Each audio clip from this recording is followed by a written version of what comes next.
ओम श्री सद्गुरु परमात्मने नमः। नारद जी द्वारा स्तुति।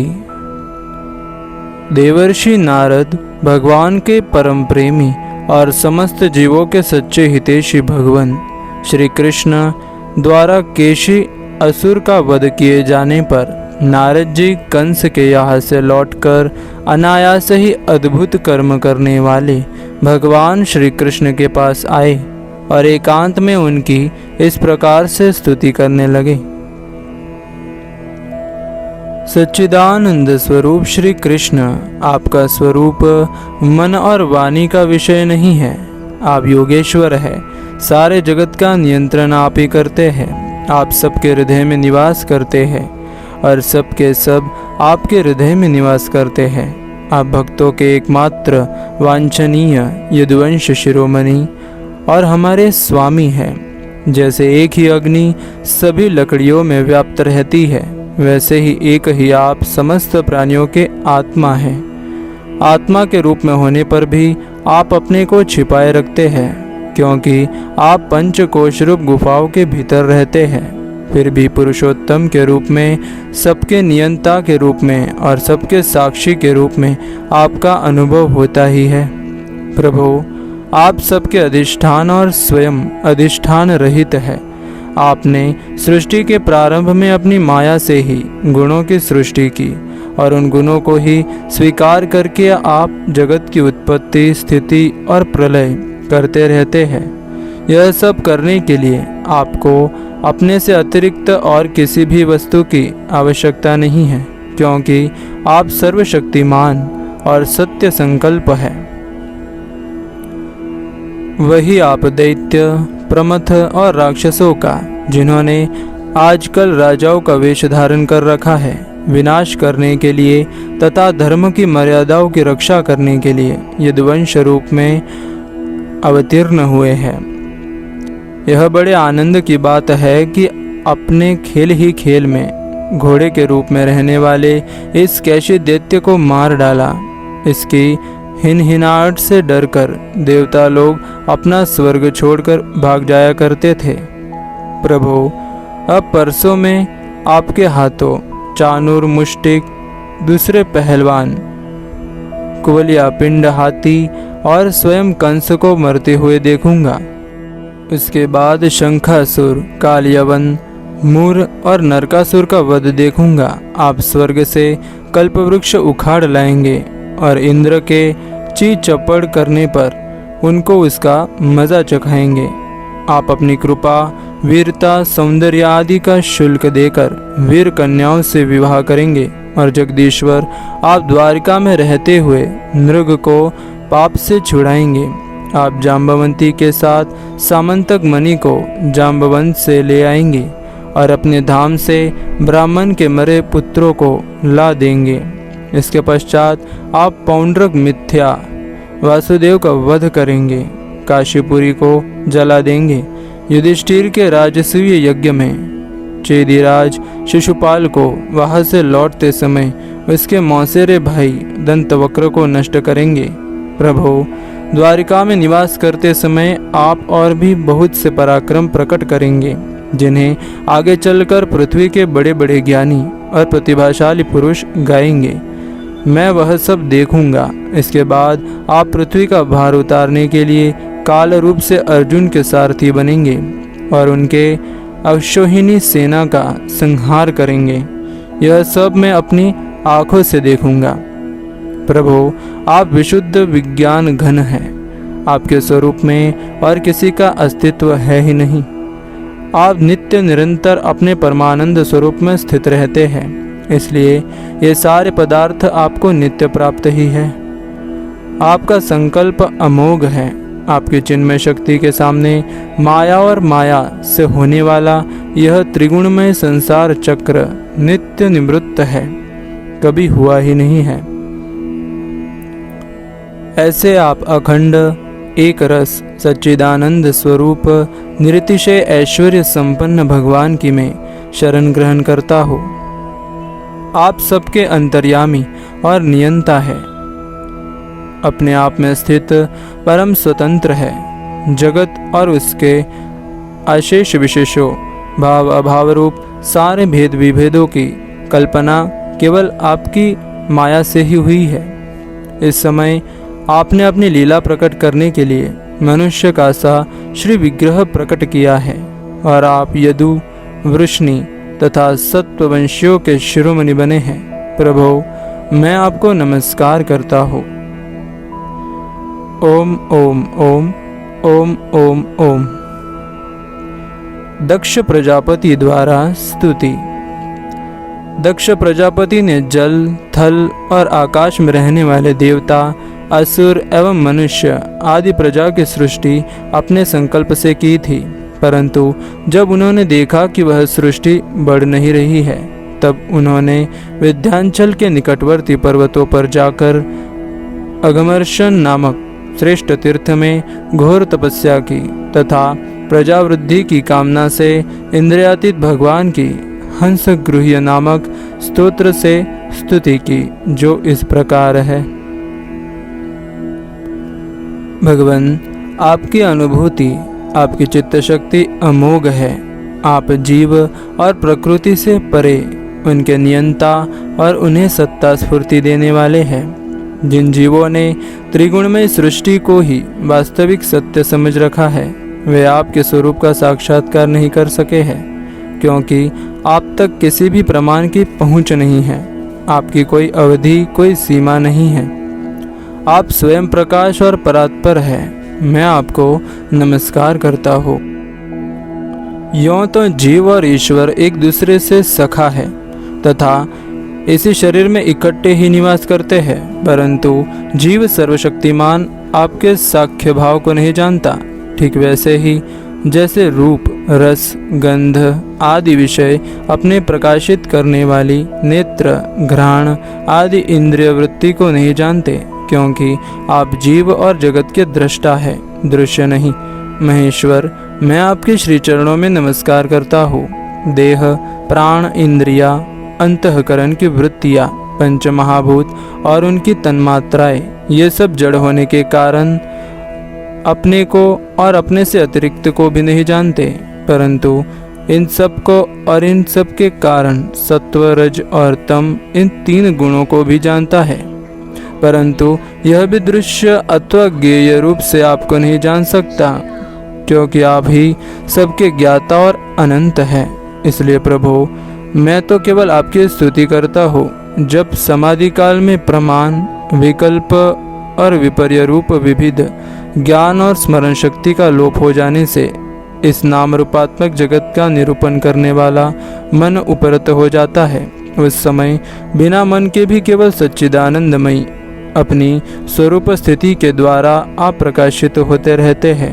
प्रभु, आप शुद्ध है और शुद्ध हृदय मंदिर भी आपका निवास स्थान है। आपको मेरा नमस्कार है।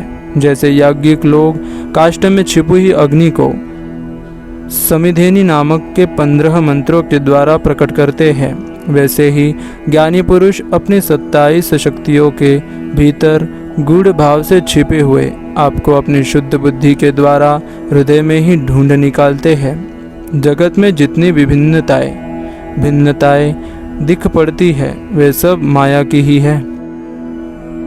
माया का निषेध कर देने पर केवल परम सुख के साक्षात्कार स्वरूप आप ही अवशेष रहते हैं, परंतु जब विचार करने लगते हैं तब आपके स्वरूप में माया की उपलब्धि निर्वचन नहीं हो सकता, अर्थात माया भी आप ही है।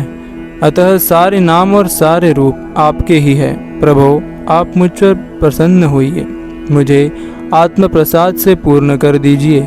प्रभु, जो कुछ वाणी से कहा जाता है अथवा जो कुछ मन, बुद्धि और इंद्रियों से ग्रहण किया जाता है, वह आपका स्वरूप नहीं है, क्योंकि वह तो गुण रूप है और आप गुणों की उत्पत्ति और प्रलय के अधिष्ठान है। आप में केवल उनकी प्रतीति मात्र है। भगवान, आप में ही यह सारा जगत स्थित है, आपसे ही निकला है और आप में और किसी के सहारे नहीं, अपने आप से ही इसका निर्माण किया है। यह आपका ही है और आपके लिए ही है। इसके रूप में बनने वाले भी आप हैं और बनाने वाले भी आप ही है। बनने बनाने की विधि भी आप ही है। आप ही सबके काम लेने वाले भी आप ही है। जब कार्य और कारण का भेद नहीं था, तब भी आप स्वयं सिद्ध स्वरूप से स्थित थे। इसी से आप सबके कारण भी है। सच्ची बात तो यह है कि आप जीव जगत के भेद और स्वगत भेद से सर्वथा रहित एक अद्वितीय है। आप स्वयं ब्रह्म है। आप मुझ पर प्रसन्न हो। प्रभु, आपकी ही शक्तियाँ वादी प्रतिवादियों के विवाद और संवाद एकमत्व का विषय होती है और उन्हें बार बार मोह में डाल दिया करती है। आप अनंत, अप्राकृत, कल्याण गुणगणों से युक्त एवं स्वयं अनंत है। मैं आपको नमस्कार करता हूँ। भगवान, उपासक लोग कहते हैं कि हमारे प्रभु हस्तपाद आदि से युक्त साकार विग्रह है और सांख्यवादी कहते हैं कि भगवान हस्तपाद आदि विग्रह से रहित निराकार है। यद्यपि इस प्रकार वे एक ही वस्तु के दो परस्पर विरोधी धर्मों का वर्णन करते हैं, परंतु फिर भी उसमें विरोध नहीं है, क्योंकि दोनों एक ही परम वस्तु में स्थित है। बिना आधार के हाथ पैर आदि का होना संभव नहीं और निषेध की भी कोई न कोई अवधि होनी ही चाहिए। आप ही आधार और निषेध की अवधि है। इसलिए आप साकार निराकार दोनों से ही अविरुद्ध सम परब्रह्म है। प्रभु, आप अनंत है। आपका न तो कोई प्राकृत नाम है और न कोई प्राकृत रूप। फिर भी जो आपके चरण कमलों का भजन करते हैं, उन पर अनुग्रह करने के लिए आप अनेक रूपों में प्रकट होकर अनेकों लीलाएं करते हैं तथा उन रूपों एवं लीलाओं के अनुसार अनेकों नाम धारण कर लेते हैं। परमात्मन, आप मुझ पर कृपा प्रसाद कीजिए। लोगों की उपासनाएं प्रायः साधारण कोटि की होती है, अतः आप सबके हृदय में रहकर उनकी भावना के अनुसार भिन्न भिन्न देवताओं के रूप में प्रतीत होते रहते हैं।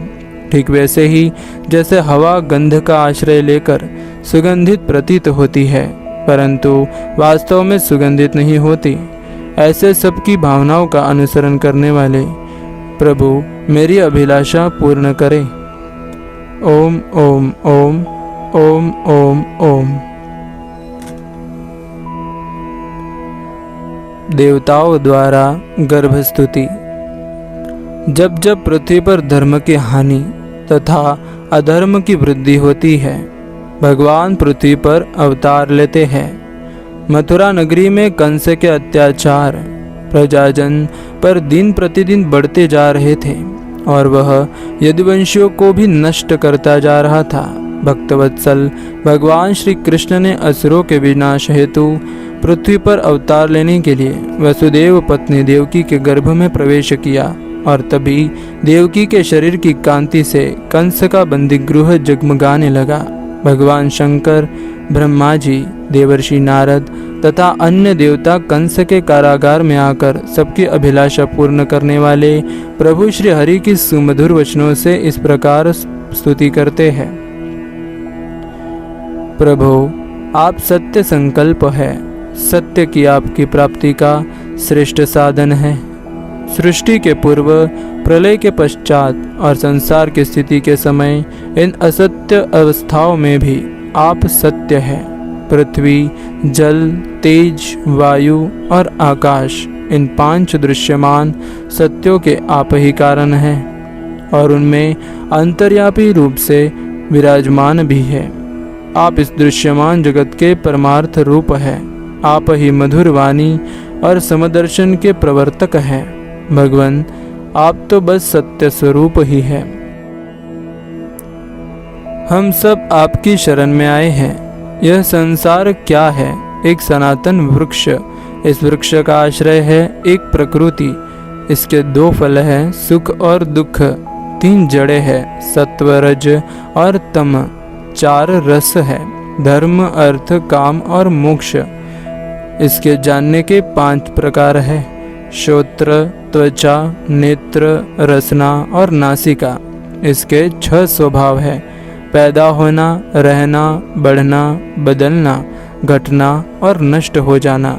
इस प्रकार की छाल है 7 धातुएं, रस, रुधिर, मांस, मेद, अस्थि, मज्जा और शुक्र। 8 शाखाएं हैं, 5 महाभूत, मन, बुद्धि और अहंकार। इसमें मुख आदि 9 द्वार खोडर है। प्राण, अपान, व्यान, उदान, समान, नाग, कूर्म, कृकल, देवदत्त और धनंजय, ये 10 प्राण ही इसके 10 पत्ते हैं। इस संसार रूप वृक्ष की उत्पत्ति के आधार एकमात्र आप ही है। आप में ही इसका प्रलय होता है और आपके ही अनुग्रह से इसकी रक्षा भी होती है। जितना चित्त आपकी माया से आवृत्त हो रहा है, इस सत्य को समझने की शक्ति खो बैठा है। वे ही उत्पत्ति, स्थिति और प्रलय करने वाले ब्रह्मादि देवताओं को अनेक दिखते हैं। तत्वज्ञानी पुरुष तो सबके रूप में केवल आपके ही दर्शन करते हैं। आप ज्ञान स्वरूप आत्मा हैं। चराचर जगत के कल्याण के लिए अनेकों रूप धारण करते हैं। आपके वे रूप विशुद्ध, अप्राकृत, सत्वमय होते हैं और संत पुरुषों को बहुत सुख देते हैं। साथ ही दुष्टों को उनकी दुष्टता का दंड भी देते हैं। उनके लिए अमंगलमय भी होते हैं।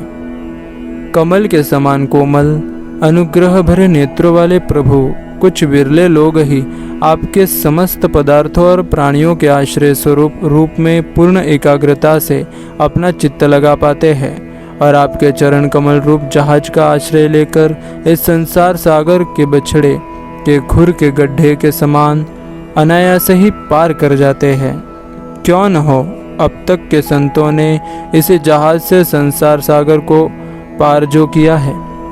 परम प्रकाश स्वरूप परमात्मा, आपके भक्तजन सारे जगत के निष्कपट प्रेमी, सच्चे हितैषी होते हैं। वे स्वयं तो इस भयंकर और कष्ट से पार करने योग्य संसार सागर को पार कर ही जाते हैं, किंतु औरों के कल्याण के लिए भी यहाँ अपने चरण कमलों की नौका स्थापित कर जाते हैं। वास्तव में सत्पुरुषों पर आपकी महान कृपा है। उनके लिए आप अनुग्रह स्वरूप ही है। कमल नयन, जो लोग आपके चरण कमलों की शरण नहीं लेते तथा आपके प्रति भक्तिभाव से रहित हो जाने के कारण जिनकी बुद्धि भी शुद्ध नहीं है, वे अपने को झूठ मूठ मुक्त मानते हैं। वास्तव में तो वे बद्ध ही है। वे यदि बड़ी तपस्या और साधना का कष्ट उठाकर किसी प्रकार ऊंचे से ऊंचे पद पर भी पहुंच जाए तो भी वहां से नीचे गिर जाते हैं। परंतु भगवान, जो आपके निज जन हैं, जिन्होंने आपके चरणों में अपनी सच्ची प्रीति जोड़ रखी है, वे कभी उन ज्ञान अभिमानियों की भांति अपने साधन मार्ग से गिरते नहीं। प्रभु, वे बड़े बड़े विघ्न डालने वालों की सेना के सरदारों के सिर पर पैर रखकर निर्भय विचरते हैं। कोई भी विघ्न उनके मार्ग में रुकावट नहीं डाल सकता, क्योंकि उनके रक्षक आप जो है। आप संसार की स्थिति के लिए समस्त देहधारियों को परम कल्याण प्रदान करने वाले विशुद्ध सत्व में सच्चिदानंदमय परम दिव्य मंगल विग्रह प्रकट करते हैं। उस रूप के प्रकट होने से ही आपके भक्त वेद, कर्मकांड, अष्टांग योग, तपस्या और समाधि के द्वारा आपकी आराधना करते हैं। बिना किसी आश्रय के वे किसकी आराधना करेंगे? प्रभु, आप सबके विधाता है। यदि आपका यह शुद्ध सत्व में निज स्वरूप न हो तो अज्ञान और उसके द्वारा होने वाले भेदभावों को नष्ट करने वाला अपरोक्ष ज्ञान ही किसी को न हो। जगत में दिखने वाले तीनों गुण आपके हैं और आपके द्वारा ही प्रकाशित होते हैं, यह सत्य है। परंतु इन गुणों की प्रकाशक वृत्तियों से आपके स्वरूप का केवल अनुमान ही होता है, वास्तविक स्वरूप का साक्षात्कार नहीं होता। आपके स्वरूप का साक्षात्कार तो आपके इस विशुद्ध सत्व में स्वरूप की सेवा करने पर आपकी कृपा से ही होता है। भगवान, मन और वेदवाणी के द्वारा केवल आपके स्वरूप का अनुमान मात्र होता है, क्योंकि आप उनके द्वारा दृश्य नहीं, उनके साक्षी है। इसलिए आपके गुण, जन्म और कर्म आदि के द्वारा आपके नाम और रूप का निरूपण नहीं किया जा सकता। फिर भी प्रभु आपके भक्तजन उपासना आदि क्रिया योगों के द्वारा आपका साक्षात्कार तो करते ही है। जो पुरुष आपके मंगलमय नामों और रूपों का श्रवण, कीर्तन, स्मरण और ध्यान करता है और आपके चरण कमलों की सेवा में ही अपना चित्त लगाए रहता है, उसे फिर जन्म मृत्यु संसार के चक्र में नहीं आना पड़ता। संपूर्ण दुखों के हरने वाले भगवान, आप सर्वेश्वर है। यह पृथ्वी तो आपका चरण कमल ही है। आपके अवतार से इसका भार दूर हो गया। धन्य है प्रभु। हमारे लिए यह बड़े सौभाग्य की बात है कि हम लोग आपके सुंदर सुंदर चिन्हों से युक्त चरण कमलों के द्वारा विभूषित पृथ्वी को देखेंगे और स्वर्ग लोक को भी आपकी कृपा से कृतार्थ देखेंगे। प्रभु, आप अजन्मा हैं। यदि आपके जन्म के कारण के संबंध में हम कोई तर्क न करें तो यही कह सकते हैं कि यह आपका एक लीला विनोद है। ऐसा करने का कारण यह है कि आप द्वैत के लेश से रहित सर्वाधिष्ठान स्वरूप है और इस जगत की उत्पत्ति, स्थिति तथा प्रलय अज्ञान के द्वारा आप में आरोपित है। प्रभु, आपने जैसे अनेकों बार मत्स्य, हयग्रीव, कच्छप, नृसिंह, वराह, हंस, राम, परशुराम और वामन अवतार धारण करके हम लोगों की और तीनों लोगों की रक्षा की है, वैसे ही आप इस बार भी पृथ्वी का भार हरण कीजिए। यजुनंदन, हम आपके चरणों में वंदना करते हैं। ओम ओम ओम ओम ओम ओम। वेदों द्वारा स्तुति। जिस प्रकार प्रातः काल होने पर सोते हुए सम्राट को जगाने हेतु अनुजीवी बंदीजन सम्राट के पराक्रम और सुयश का गान करके उसे जगाते हैं, वैसे ही जब परमात्मा अपने बनाए हुए संपूर्ण जगत को अपने में लीन करके आत्मरमन के हेतु योग निद्रा स्वीकार करते हैं, तब प्रलय के अंत में श्रुतियाँ उनका इस प्रकार से यशोगान कर जगाती है। वेदों के तात्पर्य दृष्टि से 28 भेद, अतः यह 28 श्रुतियों ने 28 श्लोकों से प्रभु की इस प्रकार से स्तुति की है। अजित, आप ही सर्वश्रेष्ठ है। आप पर कोई विजय नहीं प्राप्त कर सकता। आपकी जय हो प्रभु। आप स्वभाव से ही समस्त ऐश्वर्य से पूर्ण हैं, इसलिए चराचर प्राणियों को फंसाने वाली माया का नाश कर दीजिए। प्रभु, इस गुणमयी माया ने दोष के लिए जीवों के आनंदादिमय सहज स्वरूप का आच्छादन करके उन्हें बंधन में डालने के लिए ही सत्वादि गुणों को ग्रहण किया है। जगत में जितनी साधना, ज्ञान, क्रिया आदि शक्तियाँ हैं, उन सब को जगाने वाले आप ही हैं। इसलिए आपको मिटाए बिना यह माया नहीं मिट सकती। इस विषय में यदि प्रमाण पूछा जाए तो आपकी श्वासभूता श्रुतियाँ ही हम प्रमाण हैं। यद्यपि हम आपका स्वरूपतः वर्णन करने में असमर्थ हैं, परंतु जब कभी आप माया के द्वारा जगत की सृष्टि करके सगुण हो जाते हैं या उसको निषेध करके स्वरूप स्थिति की लीला करते हैं, अथवा आप सच्चिदानंद स्वरूप श्री विग्रह प्रकट करके क्रीड़ा करते हैं, तभी हम यत्किंचित आपका वर्णन करने में समर्थ होती है। इसमें संदेह नहीं कि हमारे द्वारा इंद्र, वरुण आदि देवताओं का भी वर्णन किया जाता है, परंतु हमारे श्रुतियों के सारे मंत्र अथवा सभी मंत्र दृष्टा ऋषि प्रतीत होने वाले इस संपूर्ण जगत को ब्रह्म स्वरूप ही अनुभव करते हैं। क्योंकि जिस समय यह सारा जगत नहीं रहता, उस समय भी आप बच रहते हैं। जैसे घट, शराब, मिट्टी का प्याला, कसोरा आदि सभी विकार मिट्टी से ही उत्पन्न और उसी में लीन हो जाते हैं, उसी प्रकार संपूर्ण जगत की उत्पत्ति और प्रलय आप में ही होती है। तब क्या आप पृथ्वी के समान भिखारी हैं? नहीं, आप तो एक रस निर्विकार है। इसी से तो यह जगत आप में उत्पन्न नहीं प्रतीत है।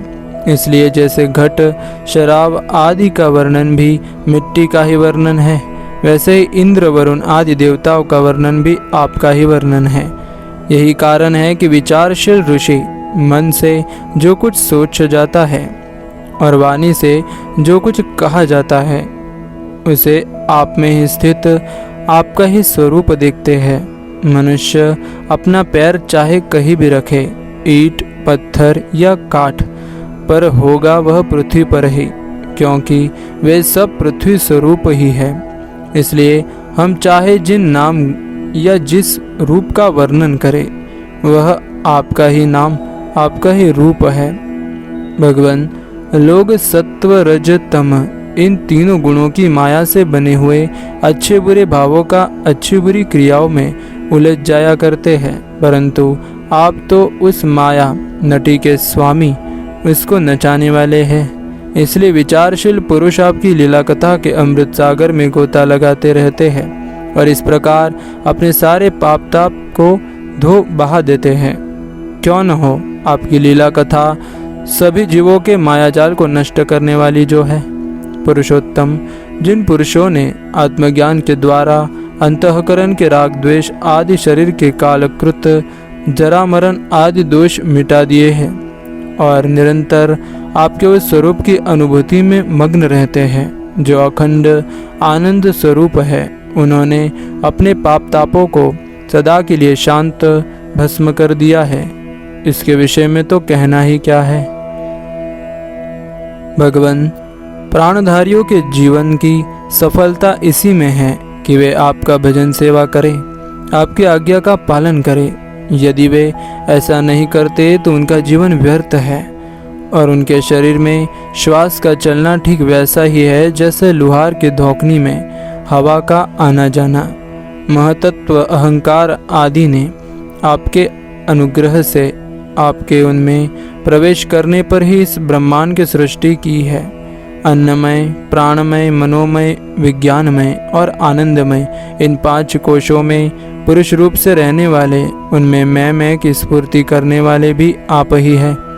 आपके ही अस्तित्व ने इन कोशों के अस्तित्व का अनुभव होता है और उनके न रहने पर भी अंतिम अवधि रूप से आप विराजमान रहते हैं। इस प्रकार सब में अन्वित और सबकी अवधि होने पर भी आप असंग ही है, क्योंकि वास्तव में जो कुछ वृत्तियों के द्वारा अस्थि अथवा नास्ति के रूप में अनुभव होता है, उन समस्त कार्य कारणों से आप परे हैं।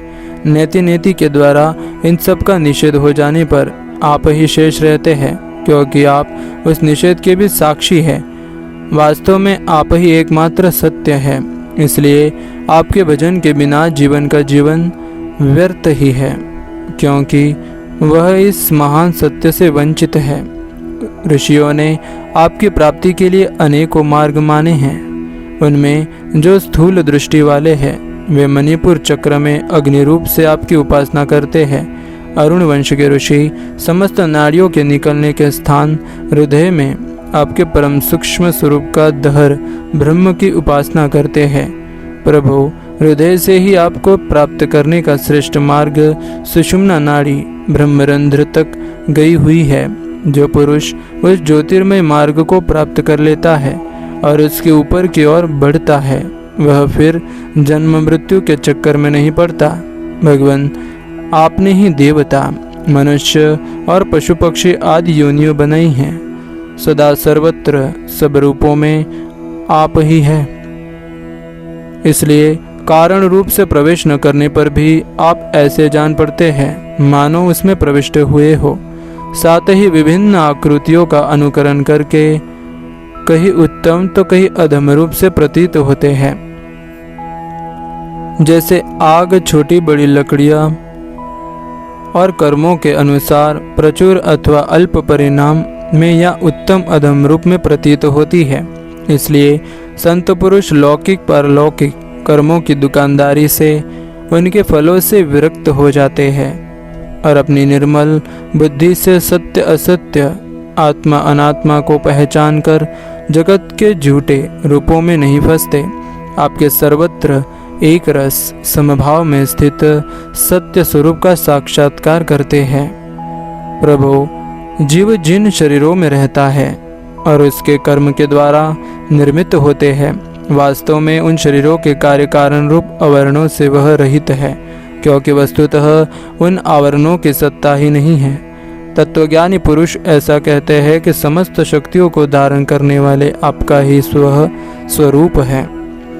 स्वरूप होने के कारण अंश न होने पर भी उसे अंश कहते हैं और निर्मित न होने पर भी निर्मित कहते हैं। इसी से बुद्धिमान पुरुष जीव के वास्तविक स्वरूप पर विचार करके परम विश्वास के साथ आपके चरण कमलों की उपासना करते हैं, क्योंकि आपके चरण ही समस्त वैदिक कर्मों में समर्पण स्थान और मोक्ष स्वरूप है। भगवान, परमात्म तत्व का ज्ञान प्राप्त करना अत्यंत कठिन है। उसी का ज्ञान कराने के लिए आप विविध प्रकार के अवतार ग्रहण करते हैं और उनके द्वारा ऐसी लीला करते हैं जो अमृत के महासागर से भी मधुर और मादक होती है।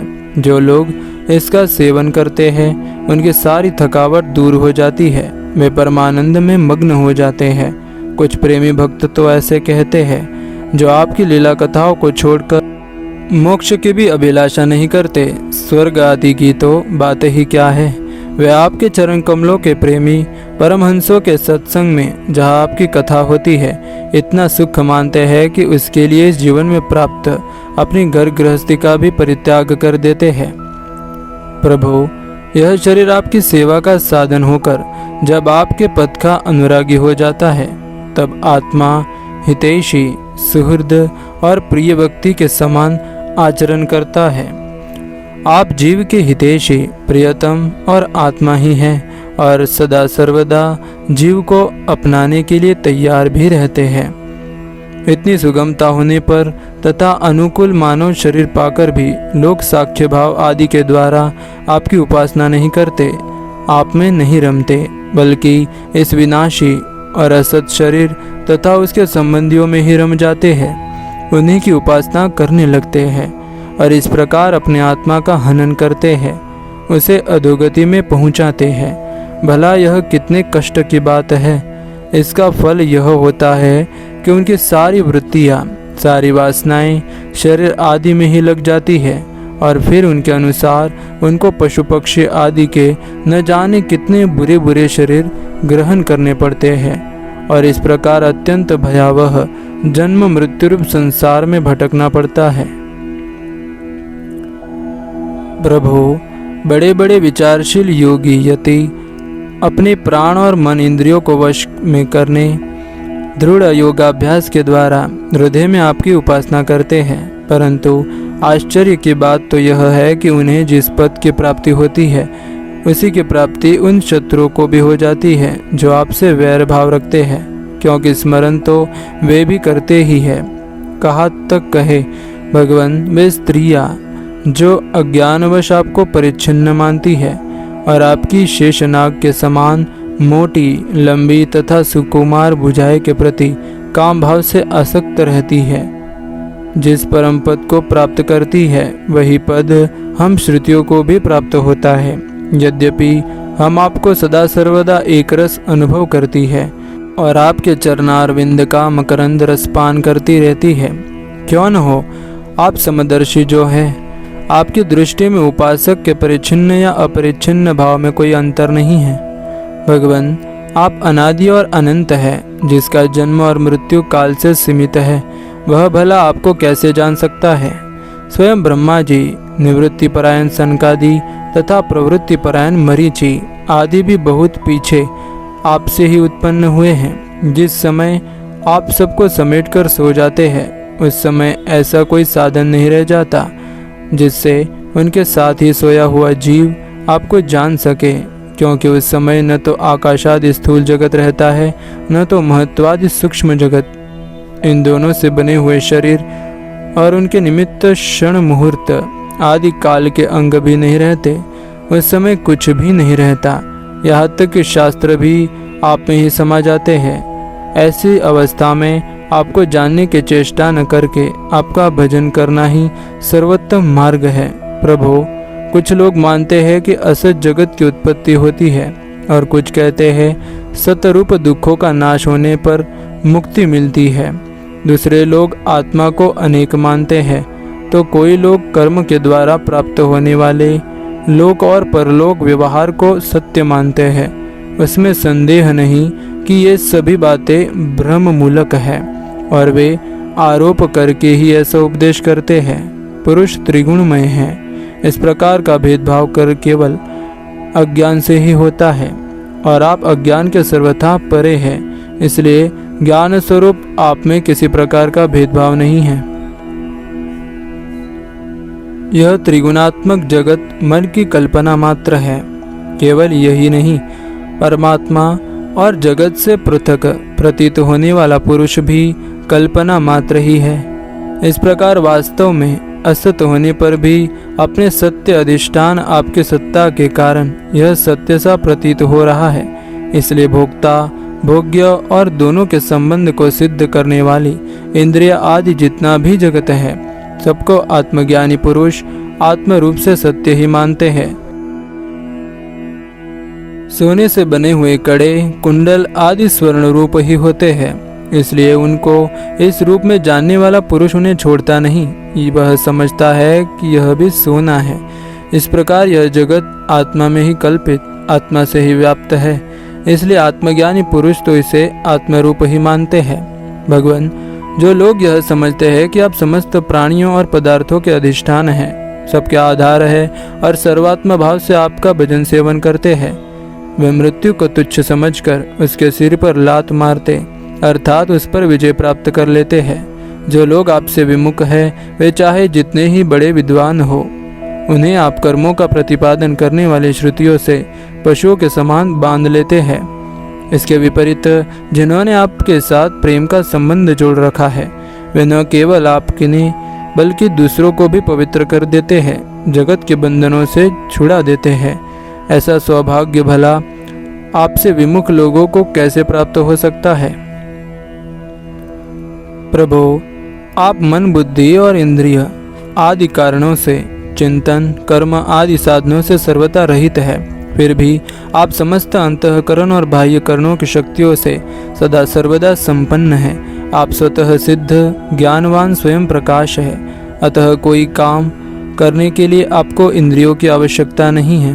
जैसे छोटे छोटे राजा अपनी प्रजा से कर लेकर स्वयं अपने सम्राट को कर देते हैं, वैसे ही मनुष्यों के पूज्य देवता के पूज्य ब्रह्मा आदि भी अपने अधिकृत प्राणियों से पूजा स्वीकार करते हैं और माया के अधीन होकर आपकी पूजा करते रहते हैं। वे इस प्रकार आपकी पूजा करते हैं कि आपने जहाँ जो कर्म करने के लिए उन्हें नियुक्त कर दिया है, वे आपसे भयभीत रहकर वही वह कर्म काम करते रहते हैं। नित्य मुक्त आप मायातीत है। फिर भी जब अपने ईशन मात्र से, संकल्प मात्र से माया के साथ क्रीड़ा करते हैं, तब आपका संकेत पाते ही जीवों के सूक्ष्म शरीर और उनके सुप्त कर्म संस्कार जग जाते हैं और चराचर प्राणियों की उत्पत्ति होती है। प्रभु, आप परम दयालु हैं। आकाश के समान सब में सम होने के कारण न तो आपको कोई आपका अपना है, न तो कोई पराया। वास्तव में तो आपके स्वरूप में मन और वाणी की गति ही नहीं है। आप में इस कार्य कारण रूप प्रपंच का अभाव होने से बाह्य दृष्टि से आप शून्य के समान ही जान पड़ते हैं, परंतु उस दृष्टि के भी अधिष्ठान होने के कारण आप परम सत्य है। भगवान, आप नित्य एक रस है। यदि जीव असंख्य हो और सबके सब नित्य एवं सर्वव्यापक हो, तब तो वे आपके समान ही हो जाएंगे। उस हालत में वे शासित है और आप शासक। यह बात बन ही नहीं सकती और तब आपका उनका नियंत्रण कर ही नहीं सकते। उनका नियंत्रण आप तभी कर सकते हैं जब वे आपसे उत्पन्न एवं आपकी अपेक्षा न्यून हो। इसमें संदेह नहीं कि वे सबके सब जीव तथा इनकी एकता या विभिन्नता आपसे ही उत्पन्न हुई है। इसलिए आप उनमें कारण रूप से रहते हुए भी उनके नियामक है। वास्तव में आप उनमें समरूप से स्थित है, परंतु यह जाना नहीं जा सकता कि आपका वह स्वरूप कैसा है, क्योंकि जो लोग ऐसा समझते हैं हमने जान लिया, उन्होंने वास्तव में आपको नहीं जाना। उन्होंने तो केवल अपनी बुद्धि के विषय को जाना है जिससे आप परे हैं। और साथ ही मति के द्वारा जितनी वस्तुएं जानी जाती है, वे मतियों की भिन्नता के कारण भिन्न भिन्न होती है। इसलिए उनकी दुष्टता एक मत के साथ दूसरे मत का विरोध प्रत्यक्ष ही है। इसलिए आपका स्वरूप समस्त मतों के परे है। स्वामी, जीव आपसे उत्पन्न होता है, यह कहने का ऐसा अर्थ नहीं कि आप परिणाम के द्वारा जीव बनते हैं। सिद्धांत तो यह है कि प्रकृति और पुरुष दोनों ही अजन्मा है, अर्थात उनका वास्तविक स्वरूप जो आप है कभी वृत्तियों के अंदर उतरता नहीं, जन्म नहीं लेता। तब प्राणियों को जन्म कैसे हो जाता है? अज्ञान के कारण प्रकृति को पुरुष और पुरुष को प्रकृति समझ लेने से, एक का दूसरे के साथ संयोग हो जाने से। जैसे बुलबुला नाम की कोई स्वतंत्र वस्तु नहीं, परंतु उपादान कारण जल और निमित्त कारण वायु के संयोग से उसकी सृष्टि हो जाती है। प्रकृति में पुरुष और पुरुष में प्रकृति का अभ्यास, एक में दूसरे की कल्पना हो जाने के कारण ही जीवों के विविध नाम और गुण रख लिए जाते हैं। अंत में जैसे समुद्र में नदियाँ और मधु में समस्त पुष्पों से रस समा जाते हैं, वैसे ही सब के सब उपाधि रहित आप में समा जाते हैं। इसलिए जीवों की भिन्नता और उनका पृथक अस्तित्व आपके द्वारा नियंत्रित है। उनकी पृथक स्वतंत्रता और सर्वव्यापकता आदि वास्तविक सत्य को न जानने के कारण ही मानी जाती है। भगवान, सभी जीव आपकी माया से भ्रम में भटक रहे हैं, अपने को आपसे पृथक मानकर जन्म मृत्यु का चक्कर काट रहे हैं। परंतु बुद्धिमान पुरुष इस भ्रम को समझ लेते हैं और संपूर्ण भक्तिभाव से आपकी शरण ग्रहण करते हैं, क्योंकि आप जन्म मृत्यु के चक्कर से छुड़ाने वाले हैं। यद्यपि शीत, ग्रीष्म और वर्षा इन तीनों भागों वाला कालचक्र आपका भूविलास मात्र है, वह सभी को भयभीत करता है, परंतु वह उन्हीं को बार बार भयभीत करता है जो आपकी शरण नहीं लेते। जो आपके शरणागत भक्त है, उन्हें भला जन्म मृत्यु संसार का भय कैसे हो सकता है? अजन्मा प्रभु, जिन योगियों ने अपने इंद्रियों और प्राणों को वश में कर लिया है, वे भी जब गुरुदेव के चरणों की शरण न लेकर उच्छृंखलता एवं अत्यंत चंचल मन तुरंग को अपने वश में करने का यत्न करते हैं, तब अपने साधनों में सफल नहीं होते। उन्हें बार बार खेद और सैकड़ों विपत्तियों का सामना करना पड़ता है। केवल श्रम और दुख ही उनके हाथ लगता है। उनकी ठीक वही दशा होती है जैसे समुद्र में बिना कर्णधार की नाव पर यात्रा करने वाले व्यापारियों की होती है। तात्पर्य यह है कि जो मन को वश में करना चाहते हैं, उनके लिए कर्णधार गुरु की अनिवार्य आवश्यकता है। भगवान, आप अखंड आनंद स्वरूप और शरणागतों के आत्मा हैं। आपके रहते स्वजन, पुत्र, देह, स्त्री, धन, महल, पृथ्वी, प्राण और रत आदि से क्या प्रयोजन है? जो लोग इस सत्य सिद्धांत को न जानकर स्त्री पुरुष के संबंध से होने वाले सुख में ही रमे रहते हैं, उन्हें संसार में भला ऐसी कौन सी वस्तु है जो सुखी कर सके? क्योंकि संसार के सभी वस्तुएं स्वभाव से ही विनाशी है, एक न एक दिन मटिया मेल हो ही जाने वाली है। और तो क्या, वे स्वरूप से ही सारहीन और सत्ताहीन है, वे भला क्या सुख दे सकती है? भगवान, जो ऐश्वर्य, लक्ष्मी, विद्या, जाति, तपस्या आदि के घमंड से रहित है, वे संत पुरुष ये पृथ्वी तल पर परम पवित्र और सबको पवित्र करने वाले पुण्यमय सच्चे तीर्थ स्थान हैं, क्योंकि उनके हृदय में आपके चरणारविंद सर्वदा विराजमान रहते हैं। और यही कारण है कि उन संत पुरुषों का चरणामृत समस्त पापों और तापों को सदा के लिए नष्ट कर देने वाला है। भगवान, आप नित्य आनंद स्वरूप आत्मा ही है, जो एक बार भी आपको अपना मन समर्पित कर देते हैं, आप में मन लगा देते हैं, वे उन देह गेहों में कभी नहीं फंसते जो जीव के विवेक, वैराग्य, धैर्य, क्षमा और शांति आदि गुणों का नाश करने वाले हैं। वे तो बस आप में ही रम जाते हैं। भगवान, जैसे मिट्टी से बना हुआ घड़ा मिट्टी रूप ही होता है, वैसे ही सत्य से बना हुआ जगत भी सत्य ही है। यह बात युक्ति संगत नहीं है, क्योंकि कारण और कार्य का निर्देश ही उनके भेद का द्योतक है। यदि केवल भेद का निषेध करने के लिए ही ऐसा कहा जा रहा हो, तो पिता और पुत्र में तथा दंड और घटनाश में कार्य कारण का भाव होने पर भी वे एक दूसरे से भिन्न हैं। इस प्रकार कार्य कारण की एकता सर्वत्र एक से नहीं देखी जाती। यदि कारण शब्द से निमित्त कारण न लेकर केवल उपादान कारण लिया जाए, जैसे कुंडल का सोना, तो भी कहीं कहीं कार्य की असत्यता प्रमाणित होती है, जैसे रस्सी में सांप। यह उपादान कारण के सत्य होने पर भी उसका कार्य सर्प अवस्था असत्य है। यदि यह कहा जाए कि प्रतीत होने वाले सर्प का उपादान कारण केवल रस्सी नहीं है, इसके साथ अविद्या का भ्रम का मेल भी है। यह समझना चाहिए कि अविद्या और सतवस्तु के संयोग से ही जगत की उत्पत्ति हुई है। इसलिए जैसे रस्सी में प्रतीत होने वाला सर्प मिथ्या है, वैसे ही सत्य वस्तु में अविद्या के संयोग से प्रतीत होने वाला नाम रूपात्मक जगत भी मिथ्या है। यदि केवल व्यवहार की सिद्धि के लिए ही जगत की सत्ता अभिष्ट हो तो उसमें कोई आपत्ति नहीं, क्योंकि वह परमार्थिक सत्य न होकर केवल व्यवहारिक सत्य है। यह भ्रम अज्ञानी जन बिना विचार किए पूर्व के भय से प्रेरित होकर अंध परंपरा से इसे मानते चले आ रहे हैं। ऐसी स्थिति में कर्मफल के सत्य बताने वाली श्रुतियाँ केवल उन्हीं लोगों को भ्रम में डालती है जो कर्म में जड़ हो रहे हैं। ऐसी स्थिति में कर्मफल के सत्य बताने वाली श्रुतियाँ केवल उन्हीं लोगों को भ्रम में डालती है जो कर्म में जड़ हो रहे हैं और यह नहीं समझते कि इन तात्पर्य कर्मफल की नित्यता बतलाने में नहीं, बल्कि उनकी प्रशंसा करके उन कर्मों में लगने में है। भगवान, वास्तविक बात तो यह है कि यह जगत उत्पत्ति से पहले नहीं था और प्रलय के बाद नहीं रहेगा। इससे यह सिद्ध होता है कि यह बीच में भी एक रस परमात्मा में मिथ्या ही प्रतीत हो रहा है।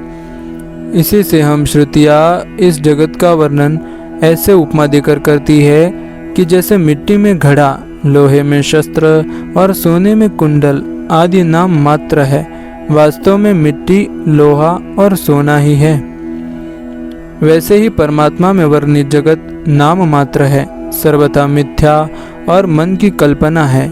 इसे नासमझ मूर्ख ही सत्य मानते हैं।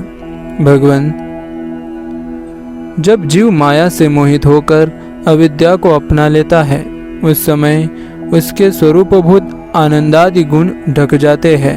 वह गुणजन्य वृत्तियों, इंद्रियों और देहों में फंस जाता है तथा उन्हीं को अपना मानकर उनकी सेवा करने लगता है।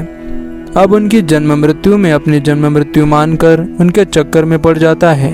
परंतु प्रभु, जैसे सांप अपने कैंचुली से कोई संबंध नहीं रखता, उसे छोड़ देता है, वैसे ही आप माया अविद्या से कोई संबंध नहीं रखते, उसे सदा सर्वदा छोड़े रहते हैं।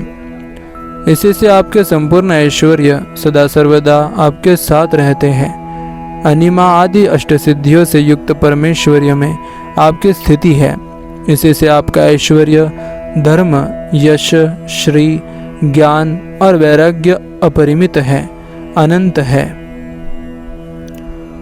वह देश, काल और वस्तुओं की सीमा से आबद्ध नहीं है। भगवान, यदि मनुष्य यति योगी होकर भी अपने हृदय में विषय वासनाओं को उखाड़ नहीं फेंकते, तो उन असाधकों के लिए आप हृदय में रहने पर भी वैसे ही दुर्लभ है जैसे कोई अपने गले में मणि पहने हुए हो, परंतु उसकी याद न रहने पर उसे ढूंढता फिरे इधर उधर।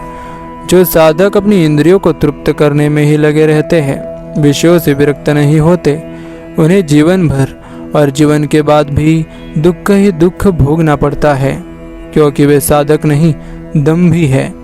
एक तो अभी उन्हें मृत्यु से छुटकारा नहीं मिला है, लोगों को रिझाने, धन कमाने आदि के क्लेश उठाने पड़ रहे हैं, और दूसरे आपका स्वरूप न जानने के कारण अपने धर्म कर्म का उल्लंघन करने से परलोक में नरक आदि प्राप्त होने का भय भी नहीं बना रहता।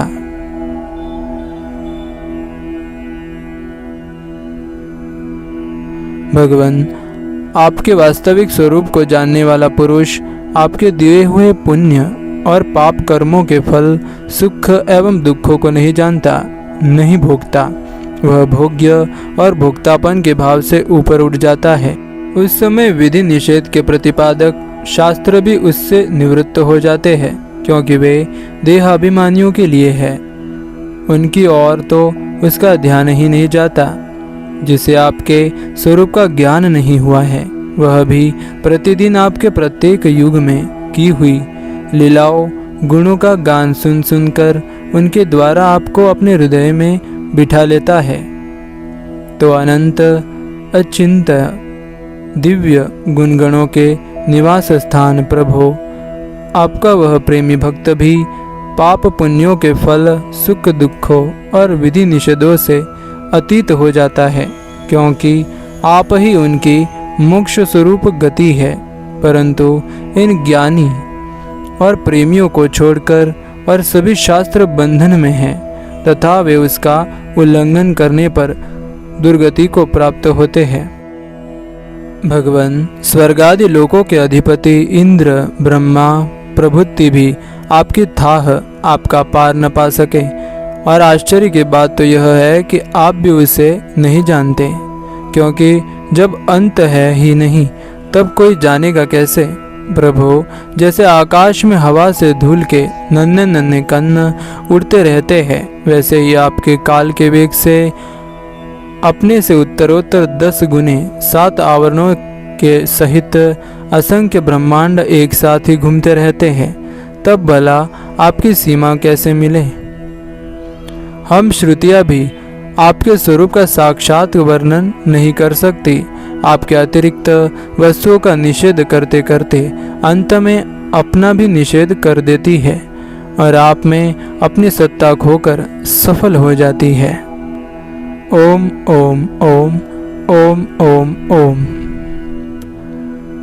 चतुश्लोकी भागवत। ब्रह्मा जी द्वारा भगवान नारायण की स्तुति किए जाने पर प्रभु ने उन्हें संपूर्ण भागवत तत्व का उपदेश केवल 4 श्लोकों में ही दिया था। वही मूल चतुश्लोकी भागवत है। सृष्टि से पूर्व केवल मैं ही था। सत असत या उससे परे मुझसे भिन्न कुछ नहीं था। सृष्टि न रहने पर प्रलय काल में भी मैं ही रहता हूँ। यह सब सृष्टि रूप भी मैं ही हूँ, और जो कुछ इस सृष्टि स्थिति तथा प्रलय से बचा रहता है वह भी मैं ही हूँ। जो मुझ मूल तत्व को छोड़कर प्रतीत होता है और आत्मा में प्रतीत नहीं होता, उसे आत्मा की माया समझो। जैसे वस्तु का प्रतिबिंब अथवा अंधकार छाया होता है, जैसे पंच महाभूत पृथ्वी, जल, अग्नि, वायु और आकाश संसार के छोटे बड़े सभी पदार्थों में प्रविष्ट होते हुए भी उनमें प्रविष्ट नहीं है, वैसे ही मैं भी विश्व में व्यापक होने पर भी उससे संपृक्त हो। आत्म तत्व को जानने की इच्छा रखने वाले के लिए इतना ही जानने योग्य है कि अन्वय, सृष्टि अथवा व्यतिरेक, प्रलय क्रम में जो तत्व सर्वत्र एवं सर्वदा रहता है वही आत्म तत्व है। इस चतुश्लोकी भागवत के पठन एवं श्रवण से मनुष्य के अज्ञान जनित मोह और मदरूप अंधकार का नाश हो वास्तविक ज्ञान रूप सूर्य का उदय होता है। ओम ओम ओम ओम ओम ओम।